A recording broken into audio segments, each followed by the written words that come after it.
TNPSC போட்டியாளர்களுக்கு Villupuram வெற்றி வாகை அகாடமியின் வெற்றி வணக்கம். இன்றைக்கி நம்ம அந்த 5வது இயலை முடிச்சிடலாம். தமிழில் 6ஆம் வகுப்பில் 5ஆம் இயலை முடிச்சிடலாம். இதில் நமக்கு இருக்கிறது தமிழர் பெருவிழா. ஓகேங்களா? இந்த தமிழர் பெருவிழான்றது பொங்கலை தான் குறிக்கும். அந்த பொங்கல் நம்ம ஒரு இங்கே கதையாக கொடுத்துருப்பாங்க, ஸ்டோரி மாதிரி கொடுத்துருப்பாங்க. அது இப்போ ஒன்று ஒன்றா நம்ம படிச்சுட்டு இருக்கிறது லேட் ஆகும். அதனால் நம்ம புக்கை ஓப்பன் பண்ணிக்கிறேன். அதில் ஃபுல்லாக ஹைலைட் பண்ணி வச்சுருக்கேன் பாருங்கள்.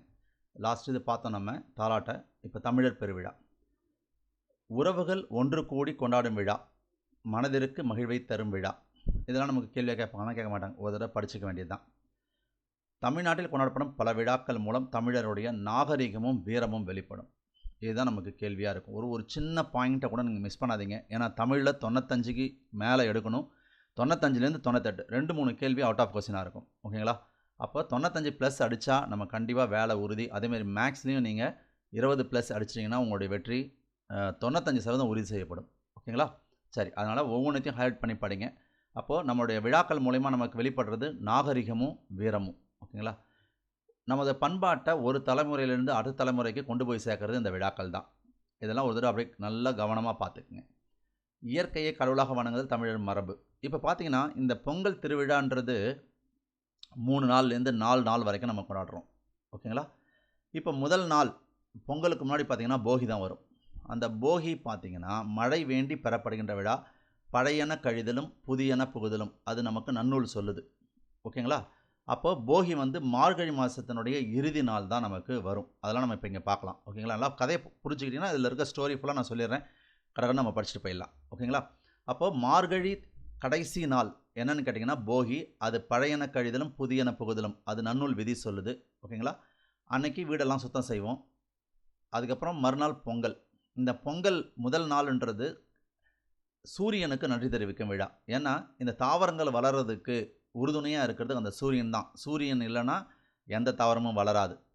ஓகேங்களா? எந்த பயிர் பெருக்கமும் நடைபெறாது.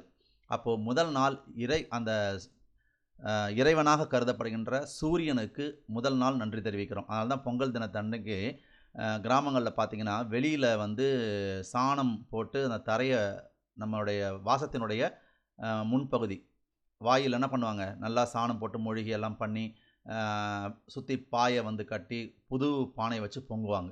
ஓகேங்களா? அது இறைவனுக்கு நன்றி செலுத்துறது. அது இறைவன், அது சூரியன் தான் அந்த இடத்துல இறைவன். சூரியனுக்கு நன்றி செலுத்துறது தான் முதல் நாள். 2வது நாள் பார்த்திங்கன்னா மாடுகளுக்கு. ஏன்னா அந்த உழவு தொழிலுக்கு உறுதுணையாக இருக்கிறது அந்த காளைகள், பசுக்கள் இல்லைங்களா? அந்த மாடுகளுக்கு 2வது நாள் நன்றி செலுத்துகிறாங்க. 3வது நாள் அப்படின்றது காணும் பொங்கல்னு சொல்லுவாங்க.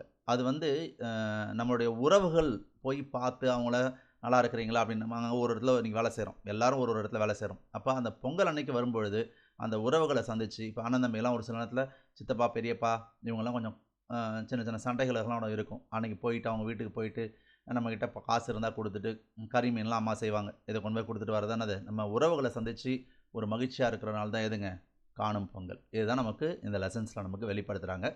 ரைட். தமிழர் திருநாள் என்பது பொங்கல் விழா. முதல் நாள் பாருங்கள், கதிரவனுக்கு நன்றி சொல்கிறது. இதுதான் நமக்கு. இதெல்லாம் கேள்வியாக கேட்டவுடன் நம்ம தயார் நிலையில் இருக்கணும். ஓகேங்களா? அப்போ முதல் நாள் கதிரவனுக்கு. 2வது நாள் யாருக்கு? அந்த பசுக்கள் மாடுகளுக்கு. உழவர்கள் ஆடி திங்களில் விதைப்பர். இதெல்லாம் நமக்கு கொஸ்டின். எப்போ விதைப்பாங்க? ஆடி திங்கள். தை திங்களில் என்ன பண்ணுவாங்க? அறுவடை செய்வாங்க. அதான் ஆடிப்பட்டம் தேடி விதை அப்படின்னு சொல்லுவாங்க. ஓகேங்களா? அப்புறம் தை பிறந்தா வழி பிறக்கும் தங்கமே தங்கம். ஏன்னா தை பிறந்தா அறுவடை பண்ணுவாங்க. அறுவடை பண்ணால் அந்த காசை வச்சு தன்னுடைய பிள்ளைகளுக்கு ஏதாவது ஒரு நல்ல வழியாக அவங்க காமிப்பாங்க. அதனால தான் நமக்கு இந்த மாதிரி பழமொழியெல்லாம் முன்னாடி வச்சுருக்காங்க. ஓகேங்களா? ரைட்.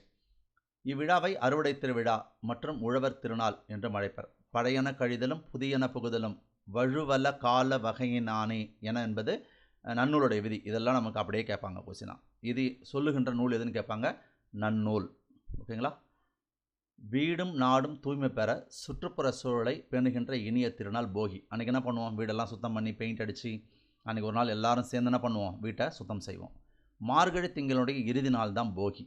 ஓகேங்களா? மழை வேண்டி பெறப்படுகின்ற ஒரு விழா தான் போகி. மழை கடவுளை வழிபடும் நோக்கில் இந்திர விழாவாக கொண்டாடப்படுவது போகி பண்டிகை. அப்போ போகி பண்டிகை தான் என்ன விழா? இந்திர விழா. நம்ம இந்திர விழா எதில் படிச்சிருப்போம்? சிலப்பதிகாரத்துலேயும் மணிமேகலையும் படிச்சிருப்போம். இந்த 2 நூல்களையும் இந்திர விழா பற்றி சொல்லப்படுது. மழை வேண்டி பெறப்படுகின்ற விழா நம்ம அங்கேயும் சிலப்பதிகார மணிமேகலையும் நம்ம படிச்சிருப்போம். அடுத்தது பாருங்கள். பாரதியின் நன்றி உணர்வை காண ஒரு பாடல். பாலை பொழிந்து தரும் பாப்பா, அந்த பசு மிக நல்லதடி பாப்பா, வயலில் உழுது வரும் மாடு, இதை ஆதரிக்க வேண்டுமடி பாப்பா. அந்த பொங்கல் திருநாளில் நமக்கு எதெல்லாம் உதவுதோ அதை வச்சு நன்றி உணர்வோட பாரதி பாடியிருக்காங்க.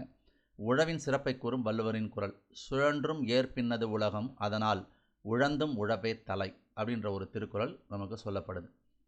மாடுகள் செல்வமாக கருதப்படுது. அந்த காலத்திலாம் ஒருவர் எவ்வளோ மாடு வச்சுருக்காரோ அவர் தான் செல்வந்தர் அப்படின்னு கணக்கிட்டாங்க. ஓகேங்களா? மாடு என்ற சொல்லுக்கு செல்வம் என்ற ஒரு பொருளும் உண்டு. இதெல்லாம் நீங்கள் நான் தெளிவாக பார்த்துக்கணும். இப்போ திருவள்ளுவர் ஆண்டு தை திங்கள் முதல் நாள், திருவள்ளுவர் தினம் தை திங்கள் 2ஆம் நாள். இங்கெல்லாம் நீங்கள் கவனமாக பார்க்கணும். இந்த 3 வரியுமே ரொம்ப ரொம்ப கவனமாக படிக்கணும். நான் சொல்கிறது நல்லா பாருங்கள். இல்லாட்டினா நம்ம திருவள்ளுவர் தினம் அப்படின்னா தை திங்கள் 1ன்னு சொல்லிடுவோம், மாற்றி மாற்றி சொல்லுவோம். அதை மறக்காமல் இருக்க என்ன செய்கிறது அப்படின்னா ஒரு சின்ன சின்ன விஷயங்களை நம்ம கையாளணும். ஓகேங்களா? இங்கே பாருங்களேன். ஃபஸ்ட்டு இதை சொல்லிடுறேன், தினத்தை சொல்லிடுறேன். திருவள்ளுவர் தினம், தினம்னா என்ன? நாள் அப்படின்னு சொல்லாங்களா?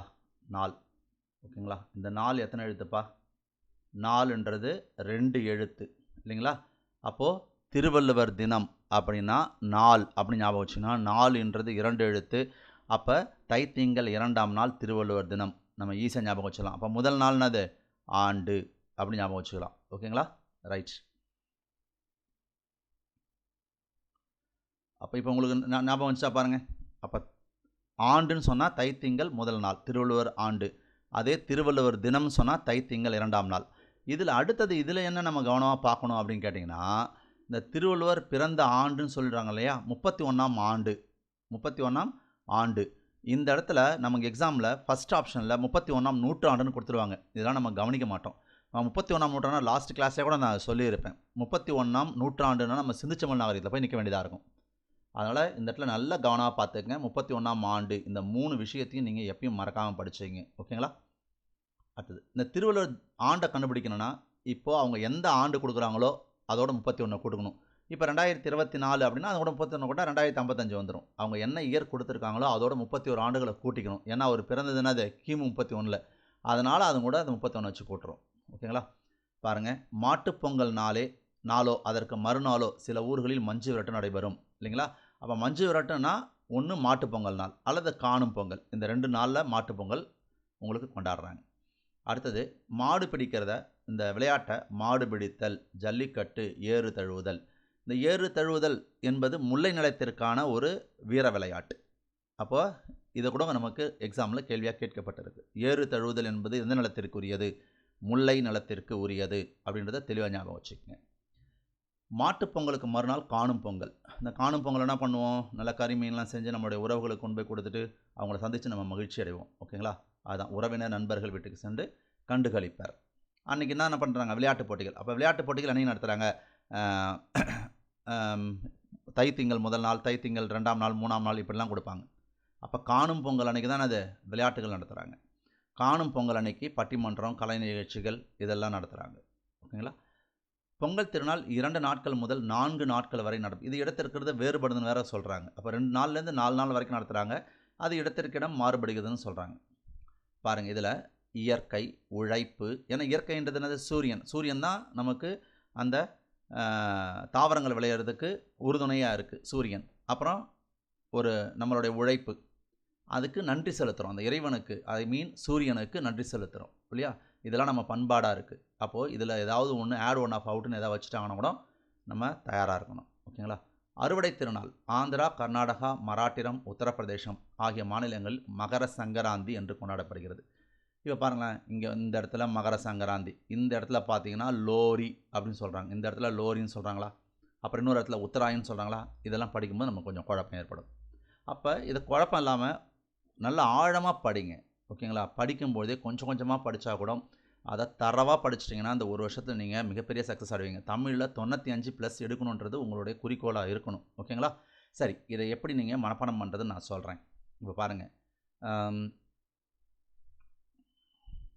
இந்த இடத்துல இதை 3த்தையும் மனப்பாடம் பண்ணுறதுக்கு நான் கே உமா அப்படின்னு ஒரு பெயர் சொல்கிறேன். கே உமா, UMA அப்படின்னு உமான்னு ஒரு பேர் வச்சுக்கிறேன். இப்போ இந்த கேன்னா கர்நாடகா. ஓகேங்களா? யூன்னா உத்தரப்பிரதேஷ்.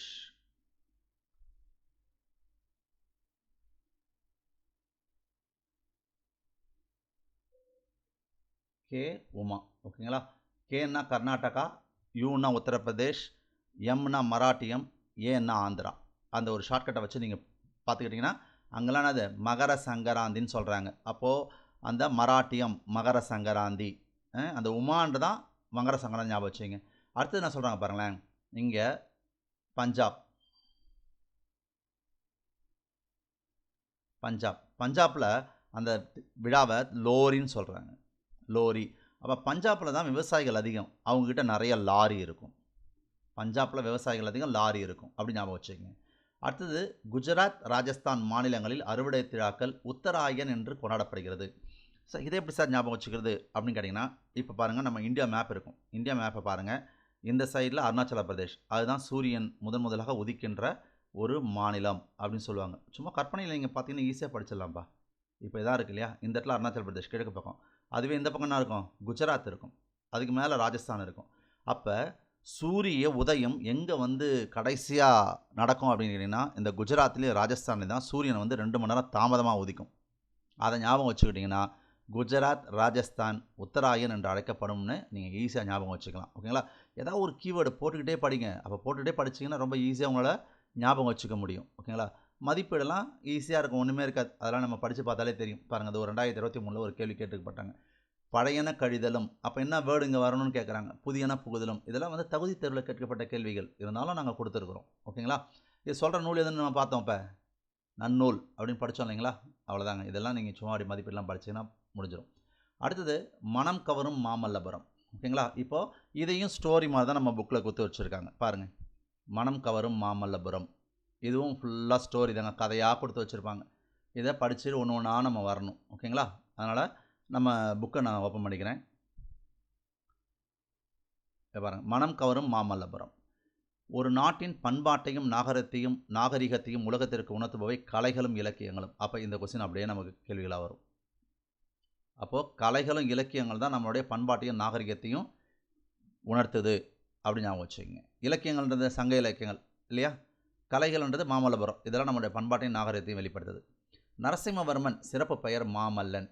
ஓகேங்களா? அவன் மற்போரில் சிறந்ததுனால அவனுக்கு மாமல்லன் பேர். அப்போ இதெல்லாம் கேள்வி. மாமல்லன் என்று பெயர் வர காரணம் என்ன அப்படின்னு கேட்பாங்க. அவன் மற்போர், அந்த மற்போரில் சிறந்தவனாக விளங்கினதுனால மாமல்லன் அழைக்கப்பட்டான். அவனுடைய காலம் கிபி 7ஆம் நூற்றாண்டு. ஓகேங்களா?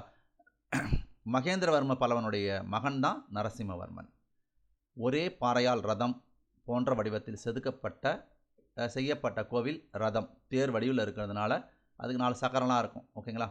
5 ரதங்கள் உள்ள இடத்தின் பெயர் பஞ்ச பாண்டவ ரதம். 5 நாளது 1 2 3 4 5, அதான் பஞ்ச பாண்டவ ரதம்.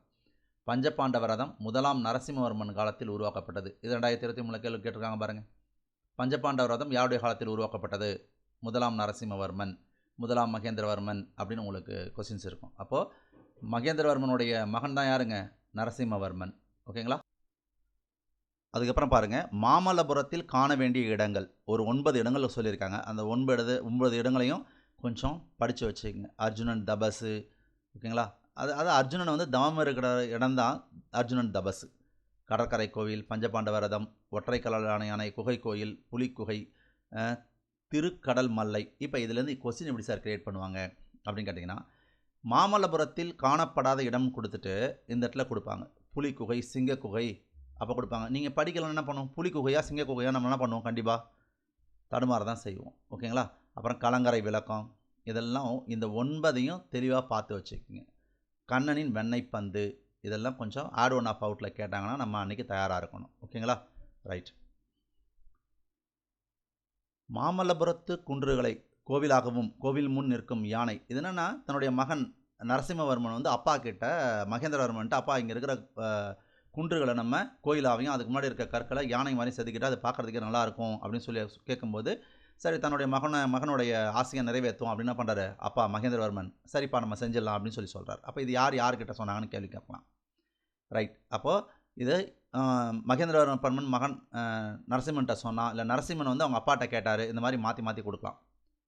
இங்குள்ள ஒவ்வொரு குன்றையும் சிற்பமாக மாற்றலாம், ஒவ்வொரு பாறையையும் நந்தி, சிங்கம், யானை போன்ற என்று மாற்றுவோம் என்று மகேந்திரவர்மன் தன் மகன் 1ஆம் நரசிம்மனுடன் கூறினான். இந்த ஸ்டேட்மெண்ட்டை கொடுத்து யார்கிட்ட சொன்னாங்க அப்படிலாம் கூட கேள்வி கேட்பாங்க. மகேந்திரவர்ம பல்லவன் காலத்தில் மாமல்லபுர சிற்ப பணி தொடங்கியது. மகேந்திரவர்மன் ஃபஸ்ட்டு தொடங்கின இடம் பார்த்தீங்கன்னா மண்டகப்பட்டுன்னு வரும்னு நினைக்கிறேன்ப்பா. நம்ம ஏற்கனவே படிச்சிருக்கோம்னு நினைக்கிறேன். ரைட், மண்டகப்பட்டு தான். மகேந்திரவர்ம பல்லவன் காலத்தில் மாமல்லபுர சிற்ப பணி தொடங்கியது. முதலாக தொடங்கினாங்க பார்த்தீங்கன்னா மண்டகப்பட்டுன்னு வரும். ஓகே. மத்த விலாசம் என்ற வடமொழி நாடக நூலின் ஆசிரியர் முதலாம் மகேந்திரவர்மன். இது 2016 இந்த கேள்வியை கேட்டிருக்காங்க. மத்த விலாசம் இந்த வடமொழி நூலை. மாமல்லபுர சிற்பங்கள் 4 தலைமுறை அரசர்களால் உருவாக்கப்பட்டவை. அப்போ இது எத்தனை தலைமுறை அரசர்கள் அப்படின்னு கேட்பாங்க. 4 தலைமுறை. அர்ஜுனன் தபசு என்னும் பாறையில் உள்ள சிற்பங்கள் மனிதர்கள், விலங்குகள், பறவைகள் உருவங்கள்லாம் அங்கே காணப்படுது. அப்போ காணப்படாத உருவம் எதுன்னு கேள்வி கேட்கலாம். அர்ஜுனன் தபசில் புடைப்பு சிற்பங்கள். இந்த புடைப்பு சிற்பங்கள் அப்படின்னா இப்போ ஒரு விநாயகர் சிலை இருக்குது. அந்த விநாயகர் சிலையுடைய முன்பக்கம் மட்டும்தான் அந்த பாறையில் செதுக்கப்பட்டிருக்கும். பின்பக்க உருவம் தெரியாது. அதை தான் நம்ம புடைப்புச் சிற்பங்கள்னு சொல்கிறோம். அப்போ இதை கூட கேள்வியாக கேட்கலாம்ப்பா. புடைப்புச் சிற்பங்கள் என்பவை முன்பக்க உருவம் மட்டுமே தெரியும், பின்பக்க உருவம் தெரியாது. ஓகேங்களா? ரைட், அதான் சொல்கிறாங்க பாருங்கள். எல்லா பக்கங்களையும் பார்க்க இயலாது. அர்ஜுனன் தபசு எனப்படும் 2 பாறைகளிலும் 150க்கும் மேற்பட்ட சிற்பங்கள் உள்ளன. Very very important. எத்தனை சிற்பங்கள் காணப்படுது? 2 பாறை இருக்குன்னு சொல்கிறாங்க. 150 சிற்பங்கள். கண்களை மூடி 2 கைகளை உயர்த்தி வணங்குவது போல உள்ள சிற்பம் அர்ஜுனன் தவம். அதான் அர்ஜுனன் தபசுன்னு சொல்கிறாங்க. அந்த அர்ஜுனன் தபசுன்னு சொல்கிறாங்க, பகீரதன் தவம்னு சொல்கிறாங்க. அப்போ இந்த அர்ஜுனன் தவத்தை அர்ஜுனன் தபசு, பகீரதன் தவன், இதெல்லாம் இதை கொடுத்து இது என்ன அழைக்கப்படுவது எதுன்னு கேட்பாங்க. அர்ஜுனன் தபஸ். ஆகாய கங்கை பூமிக்கு வருவது போன்ற காட்சி உள்ள இடம் அர்ஜுனன் தபசு. நமக்கு என்ன பண்ணுவாங்க, கூற்றுகளை சரிபார்க்க அப்படின்னு கொடுத்துட்டு இங்கே ஆகாய காவிரி இந்த நதியை மாற்றி போட்டுருவாங்க. கங்கைக்கு பதிலாக வேறு ஏதாவது ஒரு நதியை போட்டு அப்படி மற்றதெல்லாம் ஈஸியாக கொடுத்துருவாங்க. அப்போ நம்ம நதி, எந்த நதி இங்கே வைக்கப்பட்டிருக்கு? ஆகாய கங்கை. ஓகேங்களா? குடைவரை கோயில், கட்டுமான கோவில், ஒற்றைக்கல் கோவில், புடைப்பு சிற்பங்கள். இது சிற்பங்களுடைய 4 வகைகள். அப்போ சிற்பங்களில் எத்தனை வகைன்னு கேட்பாங்க. 4 வகை. பாருங்கள், அந்த காலத்தில் முதல்ல குடைவரை கோயில்கள் அமைச்சாங்க. மகேந்திரவர்மன் குடைவரை கோயில். அதுக்கப்புறம் கல்லை கொண்டு வந்து வச்சு கோயில் கட்டினாங்க. ஒரு கல்லாக கொண்டு வந்து வச்சு கோயில் கட்டினாங்க. அது கட்டுமான கோயில். ஒரே கல்லால் ஒரு உருவத்தை செதுக்கிறது, அது ஒற்றைக்கல் கோயில். ஒரே கல்லால் உருவாக்குறது. அப்புறம் புடைப்பு சிற்பங்கள். இதில் ஆட் ஒன் ஆஃப் அவுட்லாம் கேட்குறாங்கன்னா நம்ம தரவாக இருக்கணும். இந்த 4 வகை சிற்பங்களும் காணப்பட இடம் மாமல்லபுரம். ஓகேங்களா? அவ்வளோ சிற்பங்கள் அங்கே காணப்படுது மாமல்லபுரத்தில். தமிழகத்தின் மிகப்பெரிய சிற்ப கலைக்கூடமாக விளங்குவது மாமல்லபுரம். முதலாம் நரசிம்மவர்மனின் சிறப்பு பெயராகிய மாமல்லன் என்னும் பெயரிலிருந்து மாமல்லபுரம் வந்தது. மாமல்லபுரம் இக்காலத்தில் மகாபலிபுரம் என அழைக்கப்படுகிறது. மாமல்லபுரத்தை இது நான் கொஞ்சம் கூடுதல் செய்தியாக கொடுத்துருக்கேன். நம்மளுடைய பிரதமரும் சீன அதிபரும் என்ன பண்ணாங்க, 12/10/2019 அங்கே சுற்றி பார்த்தாங்க. சரி, அதனால் நம்ம கொஞ்சம் இந்த ஒரு முக்கியமான செய்தியாக தெரிஞ்சதுனால நான் இதில் சேர்த்து வச்சுருக்கேன். இந்த மாதிரி ஏதாவது 1 or 2 செய்திகள் மட்டும்தான் இந்த புக்கில் உங்களுக்கு இம்பார்ட்டன்ஸ் எனக்கு தோணுதை நான் இங்கே சேர்த்து கொடுத்துருக்கேன். அதுக்கப்புறம் நம்ம இதை காஞ்சிபுரம் தான் படிச்சிருப்போம். இப்போ மாமல்லபுரம் எங்கே இருக்குது? செங்கல்பட்டு மாவட்டத்தில். காஞ்சிபுரத்துலேருந்து பிரித்ததுக்கப்புறம் அது செங்கல்பட்டு மாவட்டத்தில் இருக்குது. ஓகேங்களா? இதுக்கு முன்னாடி அது காஞ்சிபுரம் மாவட்டம். அந்த செய்தியும் இதில் கொடுத்துருக்கோம். ஏரி அப்படின்னா நீர்நிலை, ஏரி, மேலே ஏரி. இது ஒளி வேறுபாடு. இதில் எல்லாத்தையும் பார்த்துக்குங்க. புக்கில் இருக்கிறது தான் ஒளி வேறுபாடுகள் கேட்பாங்க. நம்மளோட இலக்கண புக்கில் எக்ஸாம்ஸில் கேட்டால் ஒரு 100 உதாரணம் கொடுத்துருக்கோம். இந்த மாதிரி ஒளி வேறுபாடுகள். அதுவும் எக்ஸாமில் கேட்டதே நான் சொல்கிறேன். எக்ஸாமில் கேட்டதே 100, ஒன்றுத்துலையும் 100 கொடுத்துருக்கோம்பா. கூரை, வீட்டின் கூரை, கூரை புடவை, திருமணத்தின் போது கூரைப்புடவை கட்டுவாங்க இல்லையா, அது. அடுத்து திருக்குறளாக நம்ம ஒன்றையும் படித்து பொருளை நம்ம உணர்ந்து படிக்கணும். திருக்குறள்லேருந்து எப்படிலாம் அந்த டிஎன்பிசியில் கேள்வி கேட்டிருக்கிறாங்கன்றதெல்லாம் நாங்கள் இங்கே உங்களுக்கு தெளிவாக காமிச்சிடுவோம். வந்து பாருங்கள், டிஎன்பிசிலேருந்து என்னென்ன கேள்விகள் கேட்குறாங்க இதெல்லாம் நம்ம கொடுத்துருக்குறோம். ஓகேங்களா? சரி, ஓகே. இப்போ இலக்கணம் பார்க்கலாங்களா?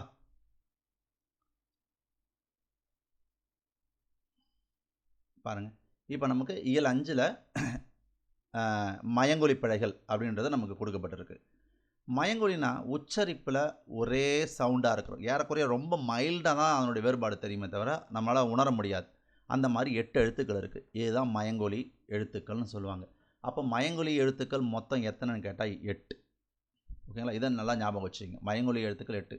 அது என்ன பாருங்கள், இது டன்னகரம், இது ரன்னகரம், இது தாக்கு பக்கத்தில் வர்றதுனால தன்னகரம், இது லா, இது பெரிய லா, அதாவது நகர லான்னு சொல்லுவாங்க. ஏன்னா இந்த எழுத்து மாதிரியே இந்த எழுத்து இருக்கிறதுனால இது நகர லா அப்படின்னு சொல்லுவாங்க. அப்புறம் ழ, ரா, நா, இந்த 8 எழுத்துக்களும் இது 3 ஒரு சவுண்டில் வரும், இது 2 ஒரு சவுண்டில் வரும். இது 3ம் ஒரு சவுண்டில் வரும். ஓகேங்களா? இது 3ம் ஒரு சவுண்டு வரும்பா. இது 3 ஒரு சவுண்டு, இது 3 ஒரு சவுண்டு, இது 2 ஒரு சவுண்டு. வாழைப்பழம் சொல்லணும்னா வாழைப்பழம்னு சொல்லுவான் நம்மால் ஒரு சிலர். ஓகேங்களா? அந்த ழ வந்து அவங்களுக்கு அந்த ப்ரொனன்சியேஷன் ஒழுங்காக வராது. அதனால் இதுதான் என்னது மயங்கொலி எழுத்துக்கள். எக்ஸாம்பிள் எப்படி கேட்பான்? மயங்கொலி எழுத்துக்களில் பொருந்தாத ஒன்றுன்னு கேட்பாங்க. அப்போ இந்த 8 எழுத்தில் இல்லாத ஏதாவது ஒரு எழுத்து இருக்கும். அதனால் இந்த 8 எழுத்துக்களும் நல்லா தரவாக ஞாபகம் வச்சுக்கோங்க. இப்போ இந்த நா எங்கே உருவாகுது? நாவின் நுனி மேல்வாய் அன்னத்தின் நடுப்பகுதியை தொடுவதால் பிறக்கும் எழுத்து நா. அடுத்து நாவின் நுனி மேல்வாய் அன்னத்தின் முன்பகுதியை தொடுவதால் பிறக்கும் எழுத்து நா. இப்போ பாருங்களேன், இதை வந்து நீங்கள் நல்லா உச்சரித்து பார்த்தீங்கன்னா கொஞ்சம் பொறுமையாக புரியும். இலக்கணங்கள்லாம் கொஞ்சம் பொறுமையாக நீங்கள் படிச்சிங்கன்னா தப்பு நடக்காது. ஈஸியாக நீங்கள் ஞாபகம் வச்சுக்கலாம். இப்போ நான் இங்கே வரேன் பாருங்களேன். இங்கே வரேங்க பாருங்கள். இந்த வார்த்தையை எடுத்துங்க. இந்த வார்த்தையை எடுத்துங்க. இதை இப்போ நான் உங்களுக்கு ஹைலைட் பண்ணுறேன் பாருங்கள். ஓகேங்களா? இந்த 2 வார்த்தை எல்லாமே ஒரே சேம் ப்ரொனன்சியேஷன் தான். சும்மா 2 உதாரணத்துக்காக நான் சொல்கிறேன். இப்போ நீங்கள் இந்த எழுத்தை உச்சரித்து பாருங்கள். மண்டபம் அப்படின்னு. இந்த மண்டபம் சொல்லும்போது அந்த இன்னுக்கு பக்கத்தில் தான் டா வரும். இதுதான் அது இணை எழுத்துக்கள். வல்லினத்துக்கு மெல்லினம் நம்ம ஏற்கனவே பார்த்துருக்குறோம். இந்த மண்டபம் சொல்லும்போது இந்த நாவினுடைய நுனி அந்த மேலன்னத்தினுடைய நடுப்பகுதியை போய் அந்த நாக்கு வந்து அப்படியே நல்லா என்ன ஆகும்? ஃபோல்ட் ஆகும், நல்லா மடியும். இந்த இடத்துல பார்த்தீங்கன்னா நன்றின்றது பல்லு இருக்கு இல்லைங்களா? அந்த பல்லுக்கு மேலே போய் தொடும் அன்னத்தை. அதுவே பெரிய இன் போட்ட இந்த 3 சுழி இந்த எழுத்தை பார்த்தீங்கன்னா நல்லா மடிஞ்சு நடுப்பகுதியை போய் தொடும். ஓகேங்களா? இப்போ நான் உங்களுக்கு ஒரு சின்ன உதாரணம் சொல்கிறேன் பாருங்கள். இப்போ இப்படி எழுதுகிறேன்ப்பா நான். 2 சுழி இன்ன போட்டு இப்படி எழுதுகிறேன். ஓகேங்களா? மண்டபம் அப்படி எழுதுகிறேன். இதை உச்சரிக்க முடியுமான்னு கேட்டால் நம்மளால் இதை உச்சரிக்க கூட முடியாது. இப்போ நம்ம 2 சுழி இன்னும் வச்சா எங்கே வரும்? பல்லுக்கு மேலே தான் தொடும். மந்தபம். ஸோ ப்ரொனன்சியேஷனே பண்ண முடியாதுங்க, கொஞ்சம் கஷ்டமாக இருக்கும். அதே இந்த இடத்துல நன்றியில் 3 சுழி என்ன போட்டிங்கன்னா நன்று சொல்லவே முடியாது. அந்த வார்த்தைகள் என்ன அது தெளிவாகவே கிடைக்காது. அதை வச்சே நீங்கள் இந்த வேறுபாடு இன்னுக்கான வேறுபாடை நீங்கள் தெளிவாக தெரிஞ்சுக்கலாம். 3 சுழி எண்ணு வந்தால் பக்கத்தில் டா தான் வரும். அந்த டா வரிசை தான் வரும். இதெல்லாம் கொஞ்சம் உணர்ந்து நீங்கள் உச்சரித்து பாருங்களேன், உங்களுக்கு தெளிவாக புரிஞ்சிடும். ஓகேங்களா? ரைட்.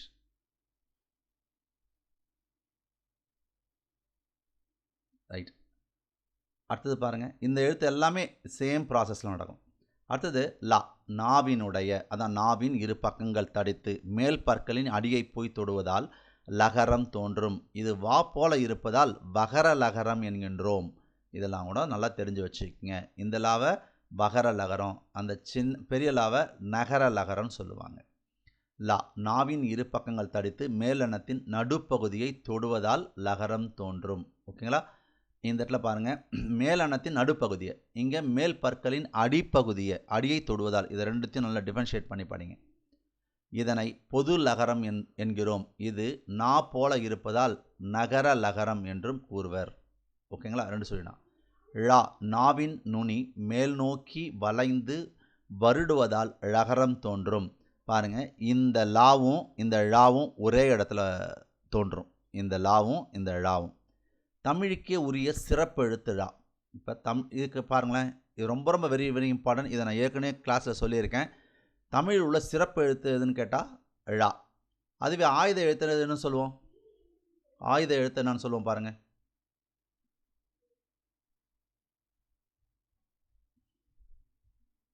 இங்கே பாருங்கள், நுட்பமான ஒலிப்பு முறை. நம்ம ஏற்கனவே கிளாஸில் பார்த்தாங்களா?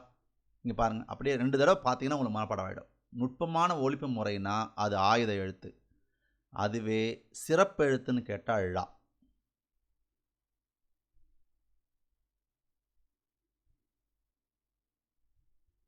ரைட். இதென்ன பார்த்தோம்?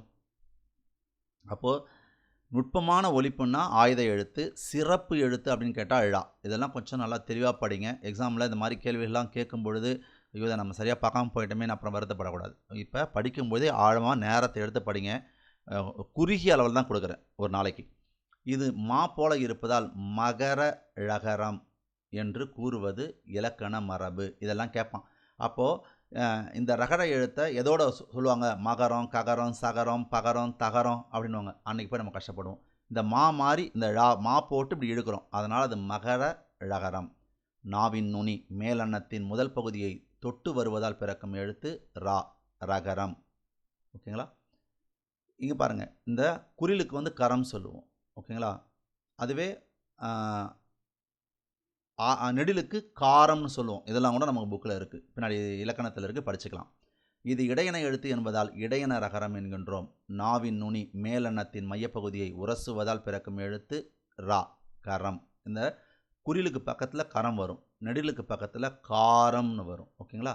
இது வல்லின எழுத்து என்பதால் வல்லின ரகரம் என்கின்றோம். இங்கே பாருங்கள், பொருள் வேறுபாடு இதை கண்டிப்பாக படிக்கணும். ஒவ்வொரு இடத்தையும் ஒளி வேறுபாடு எழுத நம்ம ரொம்ப ரொம்ப முக்கியம். இதெல்லாம் உங்களுக்கு கேள்வியாக, இப்போ லாஸ்ட் எக்ஸாம் கூட உங்களுக்கு ஒரு கேள்வி கேட்டாங்க இல்லைங்களா? அதனால் இதெல்லாம் தரவாக படிச்சுக்கங்கப்பா. ஓகேங்களா? அதனால் ஒவ்வொரு நாளையும் தவற விடாமல் கரெக்டாக டெய்லி பாருங்கள். நேற்று சண்டேன்றதெல்லாம் கொஞ்சம் வெளியே போயிட்டேன், உங்களுக்கு நேற்று வீடியோ கொடுக்க முடியல. அதனால் உங்களுக்கு இதே மாதிரி டெய்லியாக கொடுத்துக்கிட்டு இருக்கேன். ஓகேங்களா? 2 இதாக கொடுத்துருவோம். அப்புறமேட்டா கொஞ்சம் கூடுதல் ஆக்கிக்கிறேன். இன்னும் கொஞ்சம் நாள் கழித்து நான் இதை கொஞ்சம் இன்க்ரீஸ் பண்ணிக்கிறேன். ஓகேங்களா? உங்களுக்கு பிடிச்சினா இந்த சேனலை பிடிச்சினா சப்ஸ்கிரைப் பண்ணிக்கங்க. உங்கள் ஃப்ரெண்ட்ஸுக்கு ஃபார்வர்ட் பண்ணுங்கள், கமெண்ட் பண்ணுங்கள், ஷேர் பண்ணுங்கப்பா. தேங்க்யூ. All the best.